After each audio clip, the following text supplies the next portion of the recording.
We did a reading at Cloris's house, and she didn't know we had another dog yet, but we did a reading at her house, and she came, she told me to get to the point where the dog is introduced, and she told me to go into her cupboard and open the door, and I opened the door, and there is a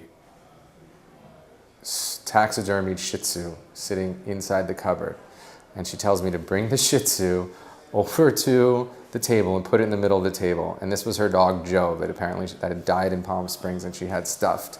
And so there it sat for the entire time, and I thought that would be the last I saw of Joe, but then she got eyes on the dog that we actually hired to do this, and she thought it was awful and fake, and she's like, this movie won't work if you use that dog.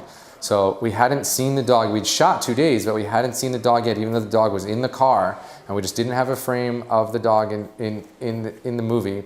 And so we were out in Agua Dulce in the middle of nowhere. She shows up, she lives in Topanga, and she says, use my dog. Just that stupid dog you have is terrible. It looks fake. Just go get my dog. And I paid a PA $100 to drive to Topanga and get the dog back, and it got here in time for her scene that night. And hence we now have Cloris Leachman's taxidermy dog Joe playing Ralph, the dead dog, in our film.